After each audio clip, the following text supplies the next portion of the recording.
Andrew Summers here, and it's been a while, hasn't it? I think the last video I came up with was, geez, maybe a little over a month ago? Well, you can blame my work for that.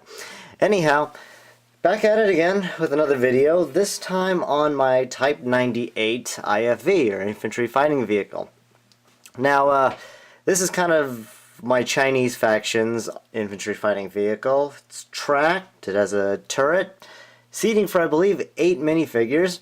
So I'll just walk you around through the model as is typical fare.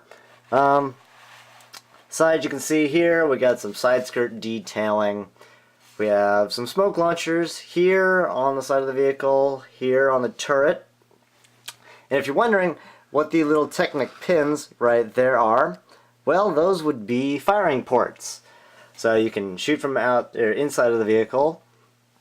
Alright, and if we go to this end, what I like to call the ass hatch. So I can flip this down and reveal the interior, which I'll get to in a few minutes here. But on the other side of the vehicle, same fare.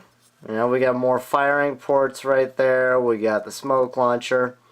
On the turret, there's a missile launcher, like a tow launcher sort of thing here. Guided missiles. I can, no, I can't actually adjust that. I can break it though, that's what I can do. But the turret itself spins a full 360 degrees. You know, you got some backpacks for detail on it. Then you have the turret that elevates and levels out like that.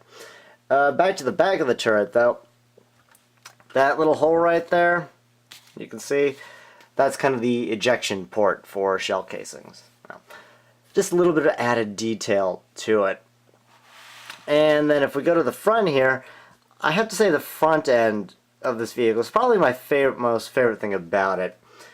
The 2x4 tiles right here, I managed to align, I'd say fairly well with the sloping of the cheese slopes right next to it. And then just the front end overall, you know, it forms this nice angle that sort of goes down, levels off, and then once again angles downward. So I can adjust my camera here. You can see it a bit better. Yep. This doesn't really open too well, but there is an engine in there, which, you know, if I manage to open it, you could sort of see, but I don't want to end up destroying the whole thing to to get a view of it. But other detail, there are indeed 2 hatches, one for the driver and I guess navigator gunner guy. So let's open this up here. Alright, and then let's fail at opening that one there. But there are hatches. You can fit minifigures inside of it, and as I said, I believe 8 minifigures.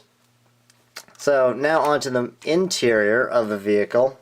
There we go, that is the second hatch.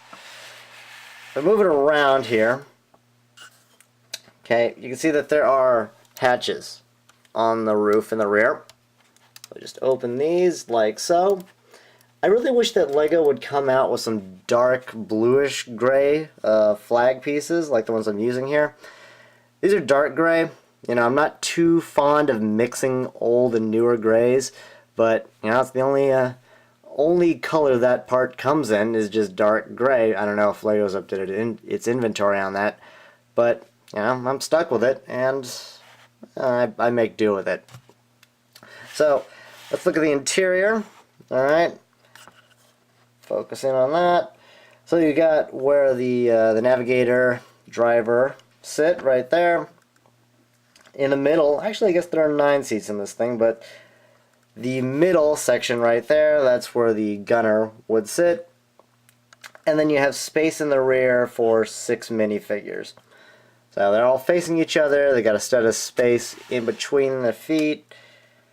Here's another view of it.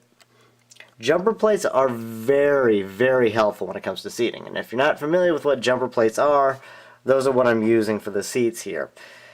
They do wonders when it comes to fitting figures in spaces. Perfect example, the driver and the navigator, they're seated in a 6 wide space, and the only reason I'm able to get 2 figures into that space is because I'm using the jumper plates.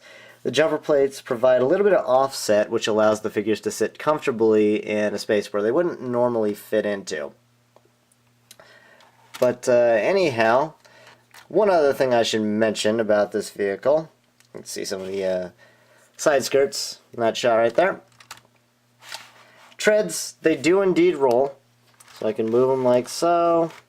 And there is suspension on the model. Not the best, but it's a land vehicle and I've got to include suspension. Well, there it is.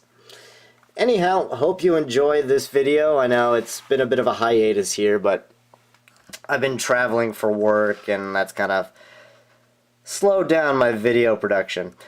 But anyway, I hope you enjoyed this video and stay tuned. I'm going to try and pump out some more videos when I get the time. Anyhow, see you later. Bye.